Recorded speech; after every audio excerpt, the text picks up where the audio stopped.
Thanks for having me here. I'm really excited to be here. It's always exciting to be back at live events. So today I'm going to talk about a little bit about the physiology of sort of weight gain and how intermittent fasting can help play a role for your patients. So as mentioned, I did write a few books. I'm also a consultant for Level 2, which is focused on trying to reverse type 2 diabetes. And today what we're going to discuss is the physiology of fasting, sort of weight gain, obesity, and then review a recent trial that, that may have questioned it a little bit, and then understand what sort of advantages fasting might offer for your patients. So the real question here is there's always this little tension between sort of this models of weight gain. So this is the calories model, and the idea is that food contains energy, and you measure that food energy as calories. And some people believe that really that's all you need to know about weight gain. A calorie is a calorie. You hear that all the time. And the idea is that all calories are equally fattening, right? Because if you eat 100 calories of broccoli, it's just as fattening as 100 calories of cookies. And that's the idea that's behind most of the way we were trained. If you look at even very recent guidelines, this is from 2021, you can see that their number one sort of advice for weight loss is adjust energy intake and expenditure. So energy intake, of course, is calories in, calories out. In other words, the standard advice of eating less and moving more, with the second sort of implicit assumption that all of this is under your control. You have direct control of what you eat, you have direct control of your exercise, therefore weight gain is really up to you, and it's all about those calories. And this is found in almost all, I have that in the KDIGO guidelines, which is the nephrology guidelines. But there's another sort of idea that's sort of a hormonal model, which is similar but a little bit more inclusive. That is, yes, food contains energy, but it also contains information. That is, the response to what we eat is different. We know that. That's just a fact. If you eat cookies, for example, your insulin's going to go way up. Your blood glucose is going to go way up. If you eat salmon or an egg with no carbs, for example, it's not going to go up. And those hormones are instructions as to what our body is supposed to do. And both of these are important. So you really have to look at both the calories and sort of the quality of those calories or what those calories are composed of, because they elicit different hormonal responses. And this is written, again, in 2021 by a lot of researchers, including very prominent ones such as David Ludwig from Harvard and Walter Willett from Harvard. So very prominent nutrition. And they're talking about this carbohydrate insulin model. So the main hormone we're talking about is insulin. And we care about insulin for the main reason is that we know that it stops the breakdown of glycogen and body fat and increases the synthesis of the glycogen body fat. That is, it's a storage hormone. You increase glycogen synthesis, you increase de novo lipogenesis, and you stop glycogenolysis and lipolysis. That's just what it does. We've known that for many years. So what they're saying is that it's the hormones that are really important in addition to the calories. So it all sort of stems back to this model, which is the energy balance equation, which is that body fat equals calories in, calories out. And this is the main thing that people talk about when they say, oh, you have to drive this caloric deficit. But the one thing you have to realize is that a caloric deficit never exists. You cannot ever have a caloric deficit. This is a balance equation. So if you are looking at this, you have three things. You have body fat, you have calories in, and calories out. So if you change one, there are two other variables that have to balance. There's never a deficit. It's always a balanced equation. So when you talk about people who just say, well, just eat less and you're going to lose weight, this is what they're talking about. They say, well, if you eat fewer calories, then you're going to have a lower body fat because of the first law of thermodynamics and so on. What they're assuming is that the metabolic rate, or your calories out, stays the same. That's not necessarily true because the first law of thermodynamics doesn't say that you're going to lose body fat. Remember, there's three variables. So if you simply reduce the variables in calories in, you could just as easily balance that equation by keeping body fat the same and lowering your metabolic rate. That is, you reduce calories in, and your body burns less calories, and your body fat stays the same. So it doesn't break the laws of thermodynamics, which is one of the things that people always say, well, just eat less, you're going to lose weight. No, not necessarily. It makes no such statement at all. It's a complete misunderstanding of the laws of thermodynamics. So the question is, what happens in real life? If you eat fewer calories, do you lose body fat, or does your metabolic rate go down? Well, the first studies of this happened in the 1900s. So this was a study in 1944 by Dr. Ansel Keys, and it was called The Biology of Human Starvation. And it was brought on because they wanted to know what happens to the human body if you don't have enough to eat. This is World War II. So they put people on a 40% reduction in calories, and they were eating 1,570 calories per day, which doesn't actually seem so bad. And it was mostly starchy, sort of low-protein, low-fat foods, because this is what was available in war-torn Europe at the time. So again, low-fat foods, this is actually pretty close to what we tell people to eat, 1,500 calories, low-fat foods. And what happened? Well, when they measured the metabolic rate, what they found was that their metabolic rate actually dropped by 40%. So these people, their heart volume shrank, their heart rate slowed, their body temperatures went down. So what they felt was they felt cold, they felt tired, they just felt terrible because their bodies weren't getting the energy that they needed to run all the organs, your heart and your liver and your brain and all that sort of stuff and generate body heat. But the bottom line is that if you simply reduce calories, your body has this other option of reducing the calories out. And this is obviously true because if you think about it, there is no possible way that your body cannot adapt. It's basic homeostasis. If you say, okay, eat 500 calories less per day, you'll lose a pound a week. Does that mean if you weigh 200 pounds in 200 weeks, you're going to weigh 0? Well, obviously not. So at some point, your body has to adapt. It turns out it adapts almost immediately. So this is, again, in 1971, so 50 years ago. They did very much the same thing, where they did underfeeding. And what they showed was that if you underfeed somebody, their metabolic rate goes down.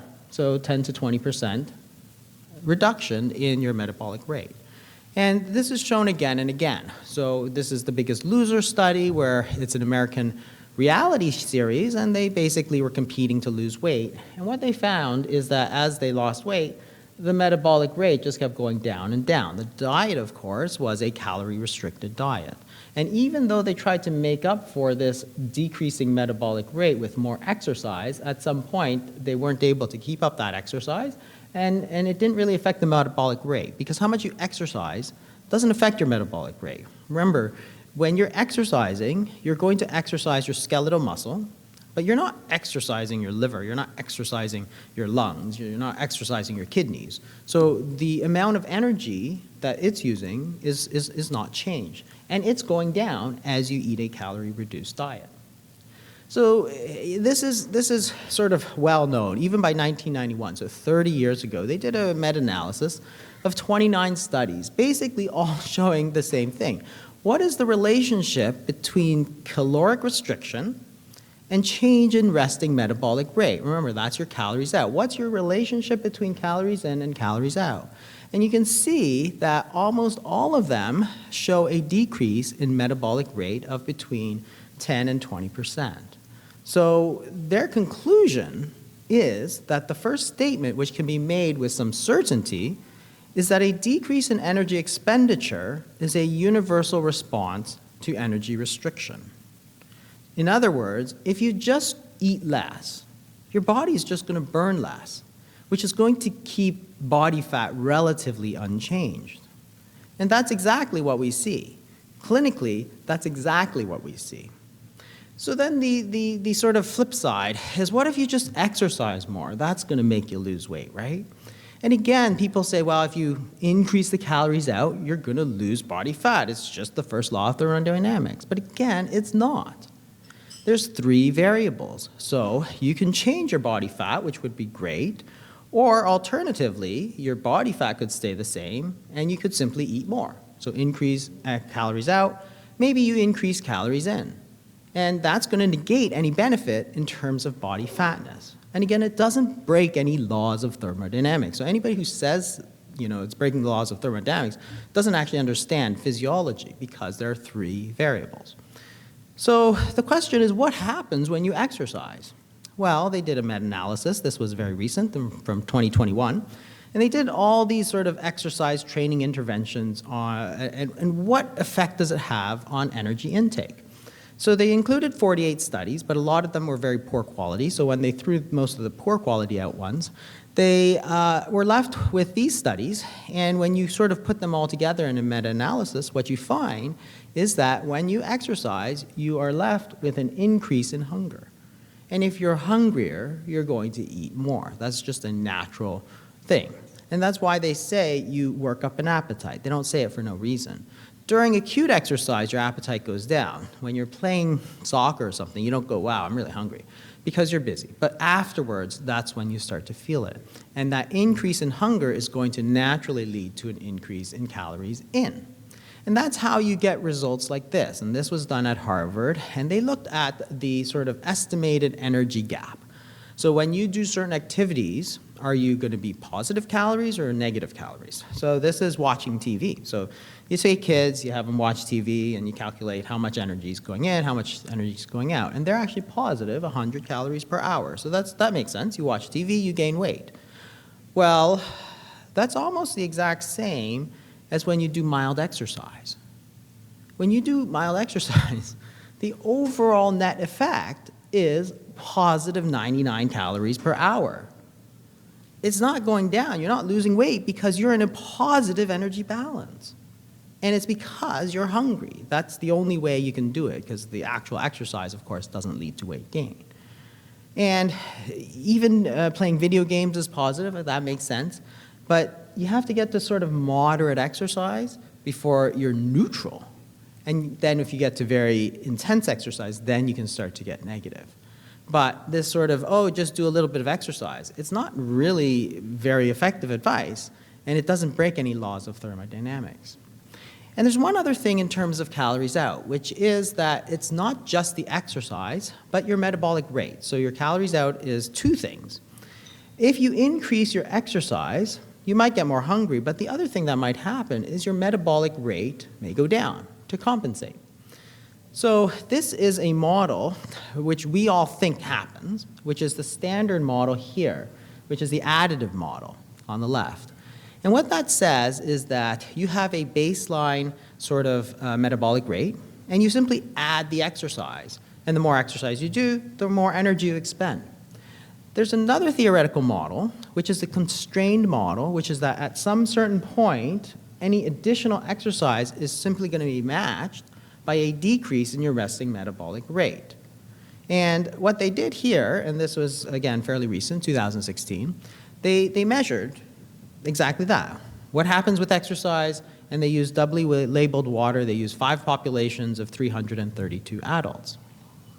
Which is it? Is it the additive model, which we think it is, or is it this constrained model?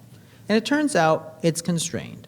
So if you look at total energy expenditure on this x-axis compared to the amount of physical activity, what you find is that after a certain point, you don't get any more total energy expenditure. That is, any additional expenditure that you're getting with exercise is going to be matched so that the line goes flat. You can't expend more energy after a certain point. It just doesn't happen. So the body always adapts. It's the basic principles of life is homeostasis. And this is what happens. There's a certain point where the slope becomes 0. And again, looking back at this Biggest Loser study, this is from 2021, when they went back and they said, okay, we know that these people using this calorie-restricted diet and increased exercise, we know that their metabolic rates went down. Let's compare that to how much exercise they got. Well, the people who did less exercise dropped their metabolic rate, but the people who did more exercise dropped their metabolic rate more. So again, that's your heart, your lungs, your kidney, your brain, all using less energy. So even though you're doing more exercise, more skeletal muscle activity, it's being matched by a decrease in body heat generation. So there's a point where you actually don't get any net benefit, even in terms of energy. And this is the idea. If you simply eat fewer calories, which is our basic sort of advice, it doesn't necessarily lead to lower body fat because there's an alternative. Your body can either, lower the body fat or it can lower its expenditures. And which one it does has a critical role in how much body fat you carry. And of course, that is ultimately determined by the hormones. Same thing with exercise. If you exercise more, it doesn't necessarily lower body fat. It could in an ideal world, but you could just eat more or your metabolic rate could go down. And again, which one happens, again, depends on hormones. So ultimately, it all depends on hormones because our whole body runs on hormones. Our body has no calorie receptors, right? There's no cell receptor that says, oh, here's a calorie, this is what I'm going to do. Our body runs on hormones. Those are instructions as to what to do, how much to pump blood, how much body heat to generate. Everything in our body is run on hormones, not calories. So ignoring the hormonal side of things is not a great idea. So if we think about feeding and fasting, this is sort of what happens. It's not just about calories. So this is the calories going in. So it's like energy. It's food energy. That's all it is. So I've depicted it here like coal in a coal-burning power plant, for example. When you eat, you're eating calories. Your body senses this because insulin goes up. And insulin is a nutrient sensor. It tells your body, hey, food is coming in. This is what you need to do. So you store some of it, right? So you generate sugar, like glycogen, right? Sugar, glucose molecules, you string them all together, stick them in the liver. That's glycogen. That's glycogen synthesis. If you have more glycogen, then you generate body fat, which is de novo lipogenesis. And that's one option. The other option is you burn it. So for metabolic rate, for exercise. What you can't do is you can't take stored fat or sugar and burn it because we know that insulin inhibits lipolysis. Remember, insulin is a nutrient sensor. It's telling your body, store this energy that is coming in.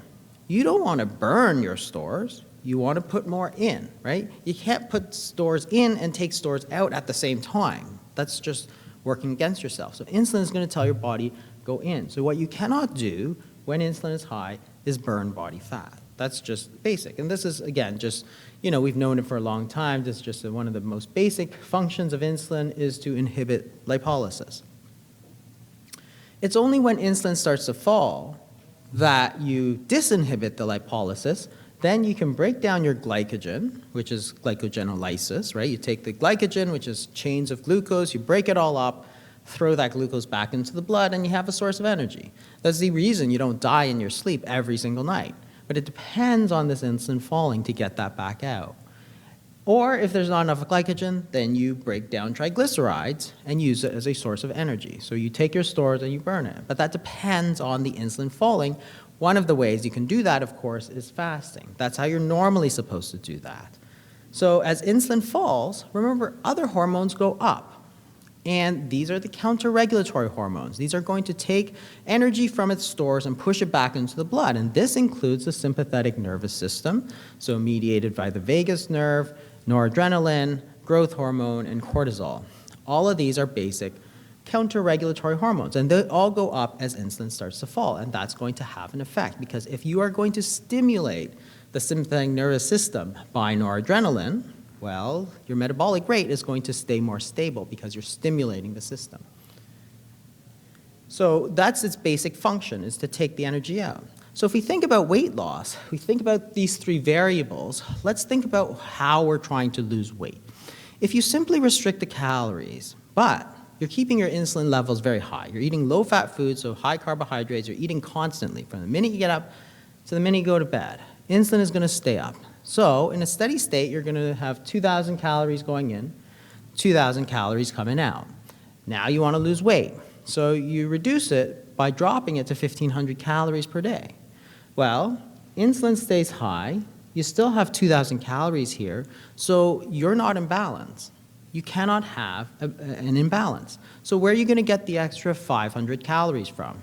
Well, you can't get it from your fat stores because your insulin levels are pumped up really high. So the only possible way you can balance this equation is to drop your metabolic rate, which is in fact exactly what we've shown in our research for the last 50 years. Compare that to the same calories, but you're going to use, say, an intermittent fasting strategy where you're going to allow the insulin levels to fall. So again, you're going to start with 2,000 calories in, 2,000 calories out. You're going to reduce your calories to 1,500 because that's what you're trying to do. But in this case, you're going to allow your insulin levels to fall. So what happens is that you simply take those 500 calories out of storage and use them. Now you're perfectly in balance. Your metabolic rate never had to drop because you've opened up the storage facilities. That's what insulin does. That's its whole job. It's not necessarily good or bad. That's its job, is to keep it in storage. If you haven't kept it in, if you are opening up that sort of storage door, you can take it out. So the question is, which one is sort of more powerful?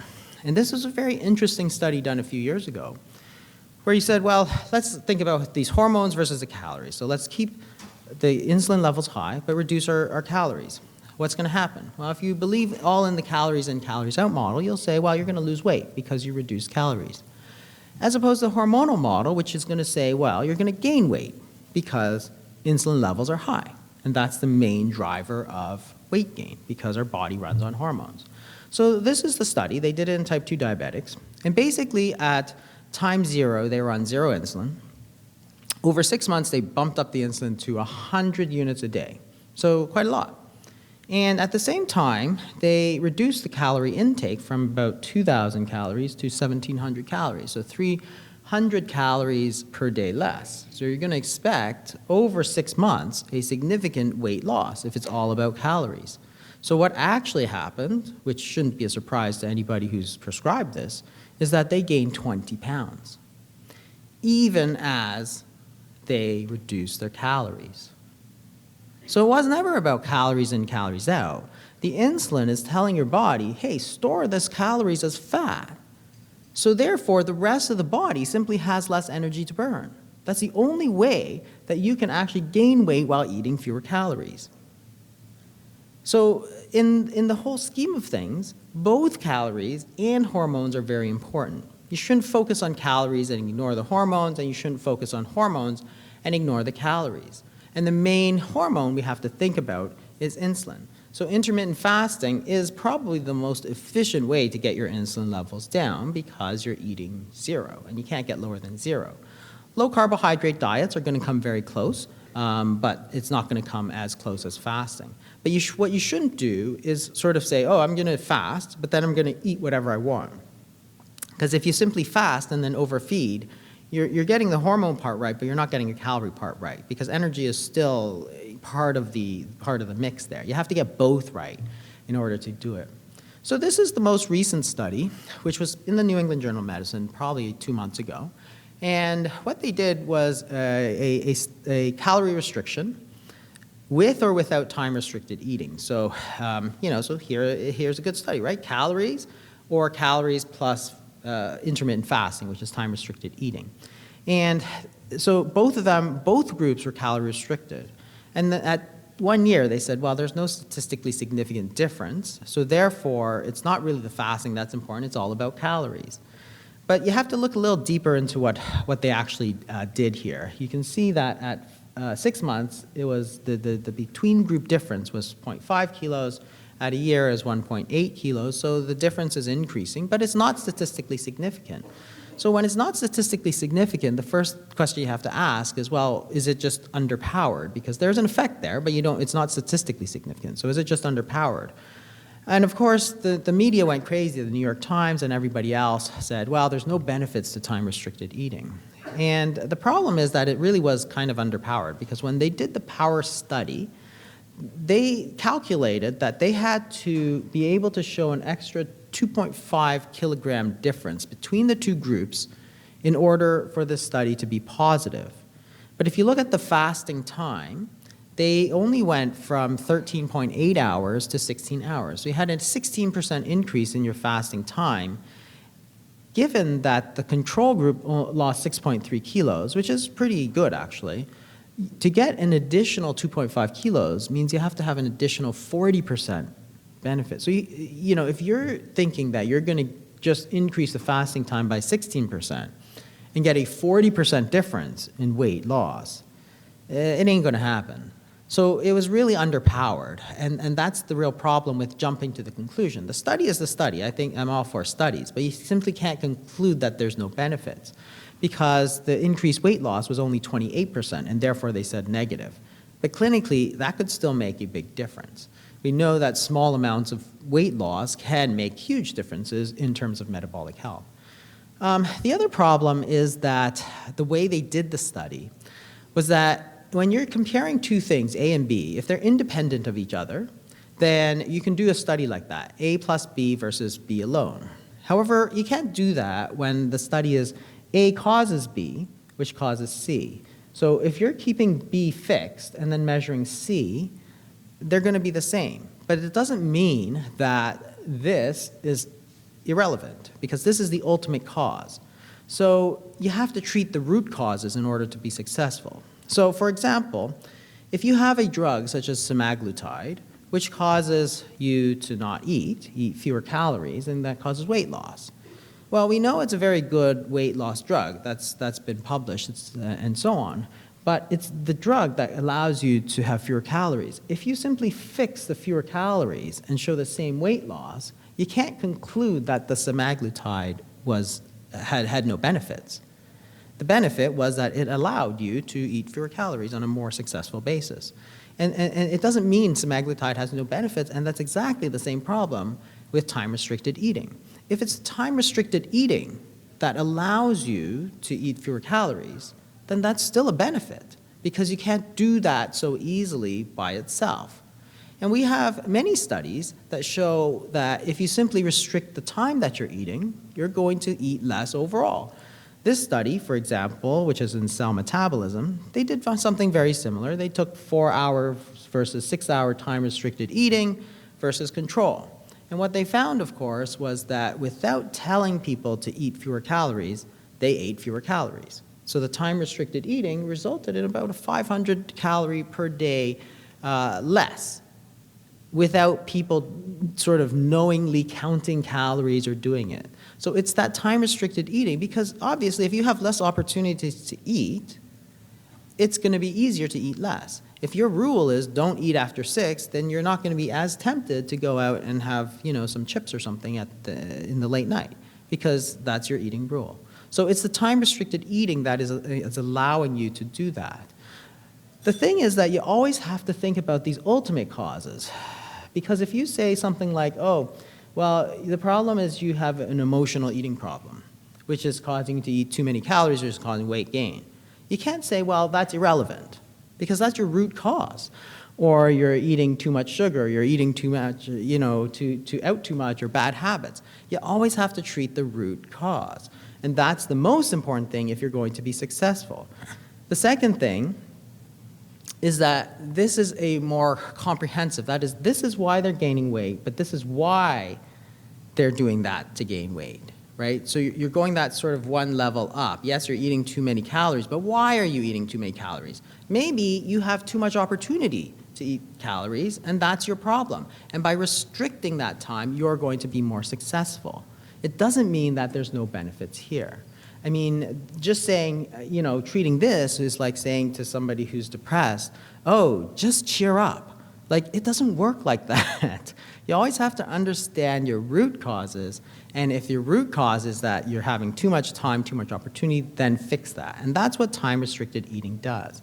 So when you're talking about clinical weight loss, if we take this example where you have 2,000 calories in, 2,000 calories out, you're eating breakfast, lunch, and dinner. The idea is not to take more calories. The idea is simply to take this meal and make sure that you're getting those calories out from body fat. And the way you do that, of course, is you allow your insulin levels to fall, and that's what's really important. So fasting is really two things, which is a way to eat fewer calories, by putting in those restrictions, and a way of allowing your body to get the energy that it needs from its body stores. Because body fat is nothing more or less than a store of calories that you ate in the past. But if you close those doors off, if you keep insulin high, those doors are locked. You cannot get that energy back out. So the only way you can get it is to eat more to satisfy your energy requirements. Think about it this way. If your insulin levels are always high, like you see with type 2 diabetes when we pump them full of insulin, what happens is that if you eat 1,000 calories, all of that's going to go straight into stores, which is body fat. Then your body's like, hey, I have no energy here. I still need to generate body heat. Go and eat something. And this is why if people who are eating, in the past, these low-fat diets, they eat 2 slices of white bread with jam. By the time they get to, 10:30, they're ravenous. So they're looking for a low-fat muffin. Why? Because your blood glucose spiked up, your insulin spiked up, all of those calories that you ate with breakfast went straight into your stores, and you have nothing left to concentrate, to do all your stuff. If you ate the bacon and eggs that your grandmother did, well, that wouldn't happen because the insulin level's not going so high. So this is exactly, of course, the hormonal model, which is that both energy and the hormones are very important. You can't ignore one versus the other. But really, is it that? Because, again, trying to think that one step more. This is the way we think about energy balance. Body fat equals calories in minus calories out. Well, we say, well, this is your diet, this is your exercise. It's all under conscious control. So if you're overweight, it's your own fault. You made that decision. But is it really? Because let's think one step deeper. Why are you eating too much? Well, maybe you're just really hungry. Maybe you're just hungry all the time because all of that energy went into your body fat, right? And it's not just exercise, it's your metabolic rate. And these are not under your control. You can't decide to be less hungry. You can decide not to eat, but you can't decide to be less hungry. You can't decide to burn more energy in your metabolic rate. So in the end, what is controlling your hunger and your metabolic rate? Because those are your determinants of your diet, your calories in, your calories out, which is going to drive body fat. But this is understanding it at a very superficial level, and this is understanding it at a much deeper level of why. So it's hormones. Of course, what drives hunger? Well, ghrelin is the hunger hormone. GLP-1 is a satiety hormone. So if you're full, you're not going to eat. That's as basic as that. Your metabolic rate, well, your sympathetic tone, your noradrenaline. If you're pumping up your metabolic rate, you're going to burn more energy. So let's think about the things that we know cause weight gain and weight loss. Well, insulin. We know insulin causes weight gain. This is from the DCCT trial, and they gave type 1 diabetics a lot of insulin versus sort of less insulin. And yes, the people who got tight glucose control with a lot of insulin did better. But how many gained weight? Well, like at the end of the trial, almost 30% had major weight gain. So we know insulin causes weight gain. Anybody who's taken it or has prescribed it has got patients come back and say, man, I just gained like 30 pounds. We've all had that experience. And is it a calorie agent or is it a hormonal agent? Well, obviously, it's a hormonal agent. It's the hormones which drive the behavior. We know GLP-1 agonists are very successful at weight loss. This is that trial from the New England Journal of Medicine, about a 17% body weight loss. That's a huge percentage. Well, is it a caloric agent? Are you counting calories? Not at all. Counting calories just doesn't work. We've tried it. It doesn't work. What it does, of course, is it makes you not want to eat because you're nauseous. So you don't eat, and guess what? You lose weight. But it's a hormonal agent. What you're doing is affecting the hormones, not the calories. Nicotine. So nicotine causes weight loss. This is the people who smoke. So you see that they're much lower than the people who don't smoke. And this is the people who quit. So when you quit, you gain weight. And is nicotine a caloric agent? Not at all. This has nothing to do with calories. In fact, it's a hormonal agent. It affects you on multiple levels, but noradrenaline and norepinephrine is one of the major things. So it's a sympathomimetic. It increases your metabolic rate.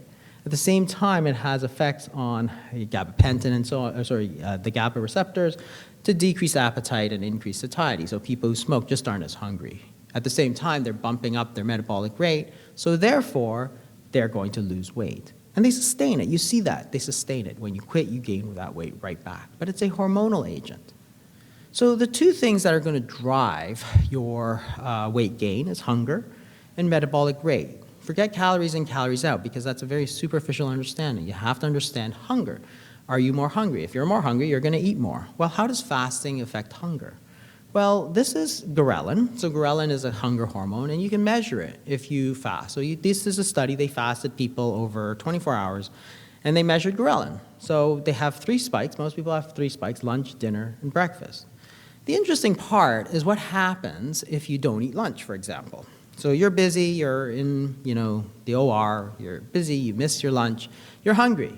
But what happens is that ghrelin actually falls right back down to baseline. So by 4 o'clock, you're actually equally as hungry as if you had eaten. What happened? Well, your body just took the calories it needed from its stores. That's all. Same thing at dinner. You skip dinner, you're hungry. Yes, but then when you don't eat, your hunger actually just falls right back down to baseline. You're no more hungry than if you ate. You are more hungry immediately, but if you give it time, that passes because you're going to get your energy from somewhere else.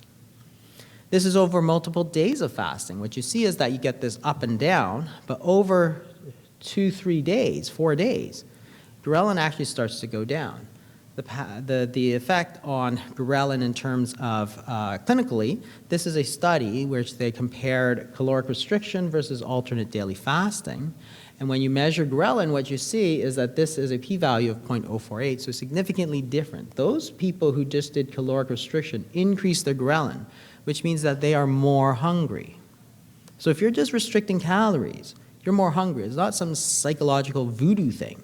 They are physiologically more hungry, an effect that you do not get with the alternate daily fasting. If you look at metabolic rate, again, what's going to determine that? Well, people say, well, if you're going to fast, you're going to go into starvation mode, your metabolic rate's going to go down. Well, this is what actually happens. You take people and you measure them and you fast them for 4 days.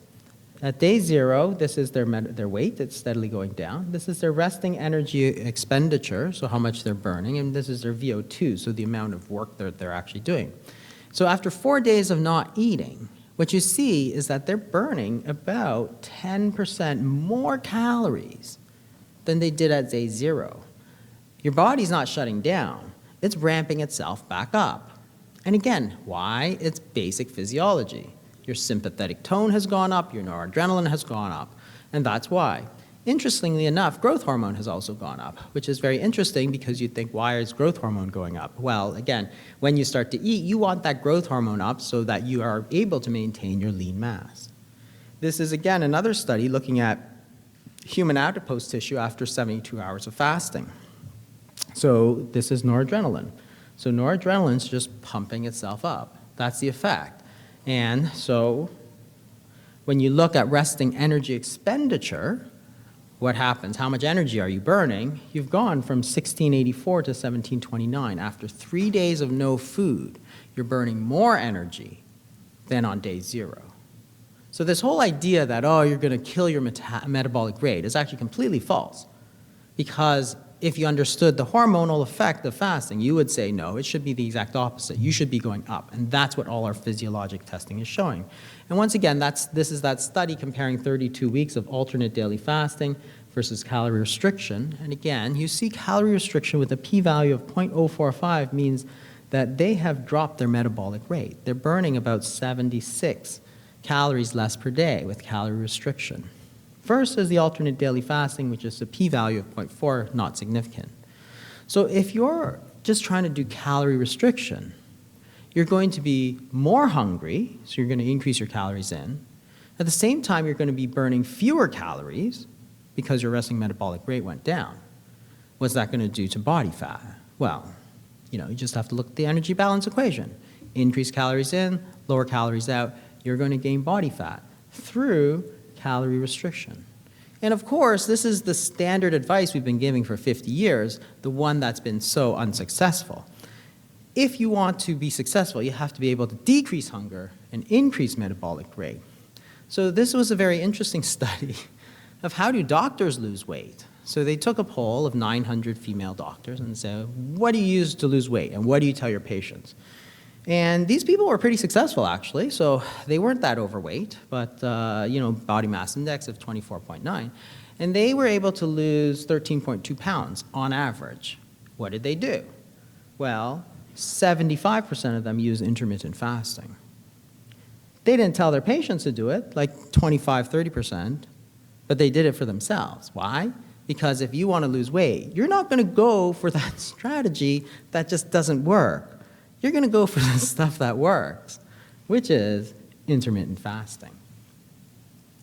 There is another question about eating disorders. So this is very important, of course. There's always this question that, hey, if you're going to diet or if you're going to fast, are you going to increase hunger and therefore leave people susceptible to eating disorders? The other issue is that you may decrease tryptophans, which is a precursor for serotonin, and leave people sort of dysthymic, a little bit depressed, and therefore prone to eating disorders. There's been several studies to look at this, and this was one of the most important ones, which is does short-term fasting promote eating disorders? And this was 218 participants, and they did a 24-hour fast, and they monitored them for disordered eating. And basically, their conclusion was no. It does not significantly predict increase in eating disorders. This was another trial in 2000, and they took people with actual diagnosed eating disorders and said, well, if you fast them, do they get more? And again, the answer was no. They said a period of acute food deprivation did not trigger eating pathology. And this one, the same thing. What happens when you give an acute fast? Do they eat a lot more afterwards? And the answer was no. Even a 36-hour fast did not induce a powerful, unconditioned stimulus to compensate. That is, if you don't eat for 36 hours, you eat a little bit more, but you're not completely uncontrolled, which is the problem with eating disorders. So essentially, the food contains energy, which is calories, and also information, which is the hormonal response. And the fasting is just a very efficient way to eat fewer calories, at the same time allow the hormones that allow body fat loss. And the reason it does is because it tends to reduce the hunger and increase the metabolic rate, which is exactly the opposite of the standard advice we give people. So whereas the New York Times is telling people that time-restricted eating has no benefits, it's actually completely untrue, because the whole point of time-restricted eating is that you're going to create a structure to your eating day. That is, you eat between this hour and this hour. Outside of that, don't eat. That's a very simple rule that everybody can follow, as opposed to, hey, eat all the time whenever you want, but count the calories. Well, you have no idea how many calories are in your food. If you're eating whole unprocessed foods, like we tell everybody to do, they don't come with calorie counts. You eat a piece of steak. Well, you have no idea how much it is. It's a completely nebulous rule. It's completely amorphous. You have no idea. Nobody has any idea. When they do studies of calorie counting, every single person is off by a lot, as opposed to simply saying, don't eat between this hour and this hour. Now you have a structure that you can be successful at because it's very simple to follow. This builds dietary consistency, because if you're going to do this, breakfast, lunch, dinner, nothing after dinner, well, you're going to build consistency, and consistency is going to build habits. Why is that important? Because habits don't require willpower. If you're in the habit of not eating after dinner, it's not difficult to not eat after dinner, because that's what you always do.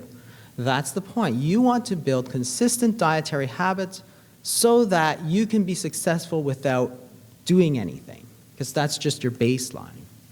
It's a very easy way to reduce calories because you're counting hours of the day, which is very simple and hard, versus calories, which is very hard to do. And it's simply a traditional way of eating. You're supposed to have a period of time that you eat and a period of time that you don't eat where you are going to digest those calories. That's it. So the simplest rule of weight loss is just don't eat all the time. It's not going to work. And if you look at the advantages of fasting to your patients, there's a huge number of them. You don't have to use it, but fasting is just a tool for you to use. It's like anything else. It's like a tool like a knife. It can kill you, but if you use it like a scalpel, it can cure you. It's just the way you use it. The tool is the same. But it's very simple. People understand it. You can explain it in 30 seconds. If you want to try and explain rules for, whole food, plant-based keto, it's going to take you forever. And if somebody's 75 years old and has eaten a certain way their whole life, they're not going to understand. But this is a very simple rule. Don't eat between this hour and this hour, whatever you want to choose. It's free. You don't have to have a lot of money, because if you have disadvantaged populations, they're not going to be able to buy free-range organic eggs, which is great, but it's expensive. This is completely free. It's convenient that you're not taking more time. You're not saying cook all your meals from scratch and raise your own chickens. It's convenient. It's not, you're going to save time because you don't have to go buy the food, you don't have to eat the food, and you don't have to clean up. So it's just a lot more convenient for people. It's going to make your life simpler. It's flexible. You don't have to always do it. You can do it sometimes and not do it other times. If it's holidays, you might say, I'm not fasting at all. But then after the holidays, I'm going to do a lot of fasting because I gained a lot of weight on my cruise. And it applies to any diet. So this is important because this is not a diet. Diets are the foods that you eat or choose to eat. Fasting doesn't tell you anything about that. Whether you want to be keto or you want to be plant-based or vegan or paleo or whatever you want, it works with all of those diets. It tells you nothing about what the foods you should eat are. It only tells you that you should set aside a little bit of time to use the calories you've taken out. Whether that's 12 hours or 16 hours or, 20 days, that's up to you. That's completely up to you. It's always under your choice. And then the final advantage is that it really offers unlimited power. Because if you have a situation where people have to lose weight for their health reasons, type 2 diabetes or whatever, and you're not doing well with a paleo diet, well, you can't get more paleo than paleo. If you're vegan, you can't get more vegan than vegan. There's nothing further you can do. Whereas with the fasting, you always have a choice. You can increase the duration of the fasting, you can increase the frequency of the fasting, you can do whatever to get the results that you want. Because again, remember, you're just allowing your body to use the calorie, to use the energy that it has already stored. It is literally the reason we carry body fat. It's not there for looks. It's there for you as a source of calories. So if you don't eat, let your body use it. If you're getting sick because you have too much of this body fat, let your body use it. That's what it was there for.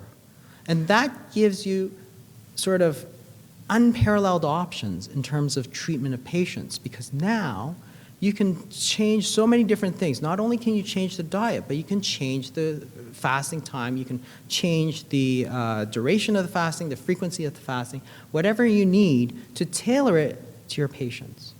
And that's the power of intermittent fasting, a tool that we've ignored for so long, yet is literally the oldest tool in the book, is the oldest dietary intervention known to humanity, and it's probably the most effective in terms of weight loss because you cannot get lower than 0.